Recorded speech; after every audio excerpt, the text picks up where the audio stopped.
Hello नमस्कार दोस्तों, study point 9 YouTube channel पे आपका हार्दिक स्वागत। आज है 17 मई 2023 और 17 मई 2023 से जितने भी प्रतियोगी परीक्षाओं के लिए इम्पोर्टेंट क्वेश्चन करंट से बनते हैं उनकी चर्चा करने जा रहे हैं। तो चलते हैं आज के जो कल के क्वेश्चन ऑफ द डे के ऊपर। तो कल का क्वेश्चन ऑफ द डे था Lawrence sportsman of the year 2023 का पुरस्कार किस खिलाड़ी ने जीता है। मैं आशा करता हूँ कि इसका आंसर सभी ने कमेंट बॉक्स के अंदर दिया होगा। तो इसका सही आंसर है option number B, Lionel Messi. किसने जीता है Laureus sportsman of the year 2023? वो जीता है लियोनेल मेसी ने। यदि वीडियो ऐसा पसंद आए तो वीडियो को अंत तक जरूर देखें, वीडियो को लाइक कीजिए, हमारे चैनल को सब्सक्राइब कीजिए तथा ऐसे ही हेल्पफुल वीडियो को पाने के लिए साथ ही साथ बेल आइकन को भी ऑन कर लीजिए। अब चलते हैं कल की लास्ट क्लास के रिवीजन के ऊपर। तो उसमें देखिए, हाल ही में संपन्न कर्नाटक विधानसभा चुनाव 2023 में किस पार्टी ने बहुमत के साथ जीत हासिल की है। तो किसने की है? तो वो की है कांग्रेस पार्टी ने। किस पार्टी ने जीत के हासिल की है? तो वो की है कांग्रेस पार्टी ने बहुमत के साथ जीत हासिल की है। नेक्स्ट है कि हाल ही में कार्गो प्रबंधक श्रेणी में सागर श्रेष्ठ सम्मान 2023 किसे प्रदान किया गया। तो कौन सा बंदरगाह है? वो है पारादीप बंदरगाह को कार्गो प्रबंधक श्रेणी में सागर श्रेष्ठ सम्मान 2023 दिया गया। अगला है सीबीआई के नए प्रमुख निदेशक का नाम बताइए। तो सीबीआई के नए प्रमुख कौन बन गए हैं? वो बन गए हैं प्रवीण सूद। कौन बन गए हैं? प्रवीण सूद सीबीआई के नए प्रमुख या निदेशक बन गए हैं। किस संस्था ने रेस टू नेट जीरो शीर्षक से एक रिपोर्ट जारी की है? तो वो की है UNESCAP, यूनाइटेड नेशन स्केप द्वारा रेस टू नेट जीरो शीर्षक के नाम से रिपोर्ट जारी की है। हाल ही में भारत और किस देश के बीच द्विपक्षीय जो सैन्य अभ्यास होता है समुद्र शक्ति और 2023 का आयोजन कहाँ पे हुआ? तो वो हुआ है इंडोनेशिया के अंदर। कहाँ पे हुआ है? इंडोनेशिया के अंदर हुआ है। मुक्त रीडिंग लाउंज वाला भारत का पहला हवाई अड्डा कौन सा बन गया है? तो कौन सा बन गया है? वो बन गया है लाल बहादुर शास्त्री हवाई अड्डा। और ये मुक्त लाउंड वाला भारत का पहला हवाई अड्डा बन गया है। नेक्स्ट है कि 82वें ग्रैंड मास्टर कौन बन गए हैं? तो वो बन गया है वोपल्ला परिणीत। कौन बन गए हैं? वोपल्ला परिणीत नए 82वें ग्रैंड मास्टर बन गए। यदि आपसे पूछे कि फर्स्ट ग्रैंड मास्टर कौन है तो वह है विश्वनाथ आनंद। 2023 में ग्लोबल आयुर्वेद फेस्टिवल का 5वां संस्करण कहाँ पे आयोजित किया गया? तो वो किया गया केरल के अंदर। कहाँ पे किया गया?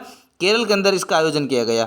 बंगाल की खाड़ी में उठने वाले चक्रवाती तूफान मोचा बंगाल की खाड़ी में कहाँ पे आया था? ये बंगाल की खाड़ी के अंदर आया था और उसका नामकरण मोचा नामकरण किसने दिया? तो ये किया है यमन ने। किसने? यमन ने। यहाँ पर कुछ कट गया, यमन के द्वारा नाम दिया गया। अब चलते हैं आज के फर्स्ट क्वेश्चन के ऊपर। और आज का फर्स्ट क्वेश्चन है, कहाँ पर छठा हिंद महासागर सम्मेलन 2023 का आयोजन हुआ? तो कहाँ पे आयोजन हुआ इसका? तो वो हुआ है ऑप्शन नंबर ए, ढाका के अंदर। कहाँ पे हुआ है? ढाका के अंदर हिंद महासागर सम्मेलन 2023 का आयोजन हुआ। ढाका किसकी राजधानी है? तो बांग्लादेश की राजधानी है। इसकी मुद्रा की बात करें तो टक्का है। और ये भारत है यहाँ पे, और भारत ये समुद्री सीमा है। और यहाँ पे तो ये श्रीलंका है, और श्रीलंका के साथ यहाँ पे ये हमारे पूर्वोत्तर भारत आ गया। और ये यहाँ पे बसा हुआ ये देश है जो बांग्लादेश है, ठीक है ना। और यदि आपसे पूछ ले तो बांग्लादेश हमारे जैसे एक राज्य है जो बांग्लादेश से तीनों ओर से घिरा हुआ है, उसका नाम है त्रिपुरा। कौन सा राज्य है? त्रिपुरा। तो आपसे पूछ ले कि तीनों ओर से घिरा बांग्लादेश से कौन सा राज्य है, तो वो हो जाएगा त्रिपुरा। यदि आपसे पूछ लें कि 3 देशों से लगने वाली सीमाएं या तीनों ओर से घिरा हुआ देश विदेश अंतर्राष्ट्रीय सीमाओं से घिरा हुआ राज्य कौन सा है, तो वो है सिक्किम। यहाँ पे सिक्किम स्थित है, ठीक है ना। यदि वीडियो पसंद आ रहा है तो वीडियो को लाइक कीजिए, दोस्तों के साथ शेयर कीजिए। चैनल पे नए हो तो चैनल को सब्सक्राइब जरूर कर लीजिए। चलते हैं नेक्स्ट क्वेश्चन के ऊपर। ये उससे पहले इसकी डिटेल देख लेते हैं कि छठा हिंद महासागर सम्मेलन जो 12-13 मई 2023 के बीच ढाका के अंदर आयोजित हुआ, बांग्लादेश में हो रहा है। और वहीं छठा संस्करण इंडिया फाउंडेशन द्वारा बांग्लादेश के विदेश मंत्रालय और S Rajaratnam school of international studies के सहयोग से आयोजित किया जा रहा है। और इस सम्मेलन के उद्घाटन के अंदर बांग्लादेश के प्रधानमंत्री जो कौन है? शेख हसीना है, उनके द्वारा वहाँ पे किया गया।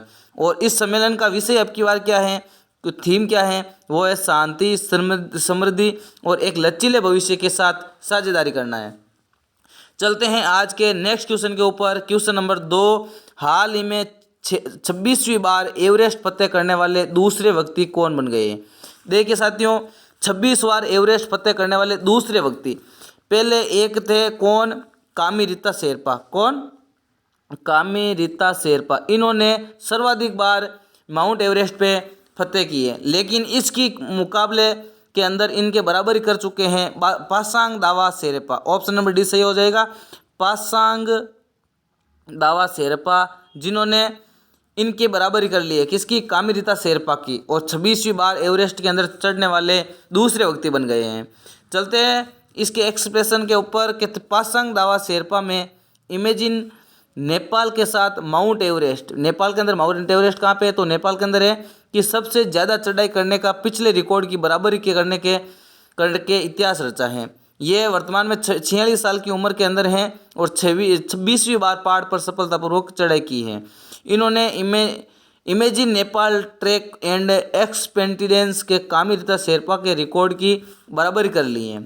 चलते हैं नेक्स्ट क्वेश्चन के ऊपर। क्वेश्चन नंबर 3, 76वें कांस्य film festival, Cannes film festival जो होता है, कांस फिल्म फेस्टिवल फिल्म के क्षेत्र के अंदर दिया जाता है। ये फिल्म फेस्टिवल कहाँ पे आयोजित हुआ? तो 76वें कांस फिल्म फेस्टिवल ये कहाँ पे आयोजित हुआ? तो ये हुआ है ऑप्शन नंबर सी, इसका सही आंसर हो जाएगा फ्रांस के अंदर। कहाँ पे हुआ है? फ्रांस के अंदर हुआ था कान फिल्म फेस्टिवल। चलते हैं, देखो ये कब से कब तक? तो 16 मई 2023 को फ्रांस में आयोजित हुए हैं। और इनका आधिकारिक यदि आपसे बात करें कि किसने शुरू किया, तो देखो ये जॉनी डेप अभिनीत फिल्म की जीन डी वेरी के विश्व प्रीमियर के साथ शुरू हुआ है। और यह सूचना प्रसारण मंत्री जो वहाँ के हैं डॉक्टर एल मुलगन, जो 12 दिवसीय कार्यक्रम भारतीय प्रतिनिधिमंडल का नेतृत्व कर रहे हैं, ये भारत की ओर से गए हैं। और कान फिल्म फेस्टिवल की बात करते तो ये एक वार्षिक फिल्म महोत्सव है और ये फ्रांस के अंदर आयोजित किया जाता है। और ये है विंग श्री प्रमुख यूरोपीय फिल्म समारोह में से एक है। चलते हैं नेक्स्ट क्वेश्चन के ऊपर। क्वेश्चन नंबर 4, हाल ही में किसने 2019 के बाद पहली बार ला लीगा का खिताब जीता है? तो ला लीगा का खिताब किसने जीता है? तो वो जीता है बार्सिलोना क्लब ने। किसने जीता है? बार्सिलोना क्लब ने जीता है। ये फुटबॉल के क्षेत्र के अंदर सबसे बड़ा क्लब है बार्सिलोना क्लब। कौन सा क्लब? बार्सिलोना क्लब ने कौन सा? ला लीगा खिताब जीत लिया है। हाल ही में किस अभिनेत्री ने टाइम्स मैगजीन की कवर पेज पे अपनी जगह बनाई है? टाइम्स मैगजीन के अंदर कवर पेज के अंदर किसने कौन सी भारतीय अभिनेत्री है जिन्होंने अपनी जगह बना ली है? तो वो है दीपिका पादुकोण। कौन है? दीपिका पादुकोण ने टाइम मैगजीन के कवर पेज पे अपनी जगह बना ली है। टाइम मैगजीन के अंदर उन्हीं की फ़ोटो आती हैं कवर पेज पे जो सबसे श्रेष्ठ होता है, ठीक है ना। जैसे यहाँ पे फ़ोटो आती है कवर पेज के ऊपर, टाइम मैगजीन के कवर पेज पे आती हैं, तो वो वर्तमान में कौन है? दीपिका पादुकोण। चलते हैं इसके इम्पोर्टेंट पॉइंट्स के ऊपर। तो बॉलीवुड एक्ट्रेस दीपिका पादुकोण ने हाल ही में टाइम मैगजीन के कवर पेज पे आने वाली वैश्विक हस्तियों के एलिट क्लब में अपनी जगह बनाई है। और इस कवर फीचर पर होने वाले गिने चुने इंडियन सेलिब्रिटीज़ में से एक दीपिका पादुकोण एक हैं। यदि टाइम पत्रिका के बारे में बात करें तो ये यूएसए संयुक्त राज्य अमेरिका में स्थित एक साप्ताहिक समाचार प्रशासन है, ठीक है ना। और इसकी स्थापना की बात करें तो 1923 के अंदर इसकी स्थापना हुई थी और ये दुनिया के सबसे प्रभावशाली और व्यापक रूप से पढ़ी जाने वाली पत्रिकाओं में से एक हैं। चलते हैं नेक्स्ट क्वेश्चन के ऊपर। क्वेश्चन नंबर 6, हाल ही में किस बैंक ने भारत को जूनोटिक रोग निवारण के लिए 82 मिलियन अमेरिकी डॉलर की मंजूरी दी है? तो जूनोटिक रोग के लिए किस बैंक ने भारत को सहायता की मंजूरी दी है? तो वो दी है वर्ल्ड बैंक ने। किसने दिया है? वर्ल्ड बैंक ने ये लोन दिया है 82 मिलियन अमेरिकी डॉलर। ऑप्शन नंबर डी इसका सही आंसर हो जाएगा। वर्ल्ड बैंक की बात करें तो इसकी स्थापना 1945 के अंदर हुई थी। इसका मुख्यालय की बात करें तो ये वॉशिंगटन डीसी अमेरिका के अंदर है। और अध्यक्ष की बात करें तो वर्तमान में अध्यक्ष हैं अजय बंगा। कौन है? अजय बंगा इसके वर्तमान में अध्यक्ष हैं। जूनोटिक और संक्रामक बीमारियों की रोकथाम के लिए 675 करोड़ रुपए मतलब 8.2 करोड़ डॉलर के कर्ज को मंजूरी दी है। और यह वर्ल्ड बैंक द्वारा भारत में मवेशियों के स्वास्थ्य के प्रबंधन के लिए बेहतर तरीकों को अपनाने के लिए दिया गया है, जिससे पशुओं में फैलने वाले जूनोटिक और संक्रामक रोगों को फैलने से रोका जा सकता है। जैसे वर्तमान में एक लंपी डिजीज आया ना, लंपी जो मवेशियों के अंदर होता था, लंपी डिजीज, इसके कारण इन बहुत ज़्यादा गोवंश का हानि हुई थी। इसके कारण ये वर्ल्ड बैंक ने इस प्रकार से सोचा है कि इसलिए उन्होंने 8.2 करोड़ बिलियन डॉलर का या बोल सकते हैं भारतीय रुपए के अंदर 675 करोड़ रुपए का कर्ज दिया है। नेक्स्ट क्वेश्चन की बात करें, क्वेश्चन नंबर 7, तो हाल ही में 9 साल के प्रतिबंध के बाद किस राज्य में कोयला खनन कानूनी रूप से शुरू कर दिया गया है। देखिए 9 साल 2014 के अंदर इस पर रोक लगाई थी तो कोयला खनन के ऊपर, तो वो कौन सा है, तो वो है मेघालय के अंदर। मेघालय राज्य के द्वारा, मेघालय के वर्तमान सीएम के द्वारा ये बताया गया है कि 2014 के अंदर रोक लगाई गई थी। अब 2023 के अंदर 9 साल के बाद कोयला खनन शुरू हो गया है। चलते हैं नेक्स्ट क्वेश्चन के ऊपर। देखो इससे पहले इंपॉर्टेंट पॉइंट्स मेघालय से, तो वहाँ के वर्तमान में मुख्यमंत्री कौन हो जाएंगे, कॉनराड संगमा, जिन्होंने 4 व्यक्तियों के लिए खनन पट्टे की मंजूरी दी है, जिससे राज्य में वैज्ञानिक खनन को बढ़ावा दिया गया है। 2014 के अंदर मैंने बता दिया है कि प्रतिबंध लगा था और ये जुलाई तक कानूनी रूप से फिर से शुरू हो जाएगा। चलते हैं नेक्स्ट क्वेश्चन के ऊपर। हाल ही में सतत विकास वाला पहला भारतीय शहर कौन सा बन गया है। सतत विकास मतलब SDG गोल, सस्टेनेबल डेवलपमेंट गोल, ठीक है ना, SDG। हाल ही में सतत विकास वाला पहला शहर ऐसा कौन सा बन गया है, तो वो बन गया है भोपाल। कौन बन गया है, भोपाल, मध्य प्रदेश की राजधानी भोपाल सतत विकास के अंदर ये भारत का पहला शहर SDG गोल को पार करने वाला राज्य शहर बन गया है। भोपाल की बात करें तो ये संयुक्त राज्य द्वारा अनिवार्य सतत विकास लक्ष्य SDG गोल को स्थानीय बनाने की दिशा में एक महत्वपूर्ण कदम उठाया है और SDG हासिल करने के लिए अपनी प्रतिबद्धता और क्षमता प्रदर्शित करने के लिए स्वैच्छिक स्थानीय समीक्षा को अपनाने वाला ये भारत का पहला शहर बन गया है।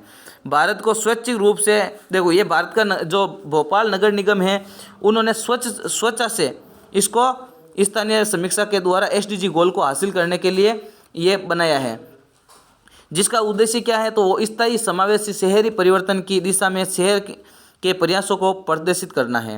यदि आप बात करें तो 2015 के अंदर ये शुरू हुआ था 193 देशों के साथ और ये एजेंडा 2030 तक अपनाया गया है, जिसके अंदर 17 गोल हैं, 17 SDG गोल हैं और 169 परियोजना शामिल हैं। अब चलते हैं क्वेश्चन ऑफ द डे। आज के लिए क्वेश्चन ऑफ द डे क्या होगा, तो फीबा, देखो यहाँ पे फीफा नहीं है, फीबा पुरुष बास्केट, ये क्वेश्चन मैंने करवा दिया है। फीबा पुरुष बास्केटबॉल विश्व कप 2027 की मेजबानी कौन सा देश करेगा, तो इसका आंसर आपको कमेंट बॉक्स के अंदर देना है। इसका क्या आंसर होगा, कल की क्लास के अंदर मैं इस क्वेश्चन का आंसर सही बता दूंगा। तो आज का सेशन यहीं पे समाप्त होता है। यदि सेशन पसंद आया है तो वीडियो को लाइक कीजिए, दोस्तों के साथ शेयर कीजिए। यदि चैनल पे नए हो तो चैनल को सब्सक्राइब कर लीजिए, साथ ही साथ राइट हैंड कॉर्नर पे बेल आइकन का चिन्ह बना हुआ है उसको भी प्रेस कर लीजिए। Thank you. जय हिंद, जय भारत।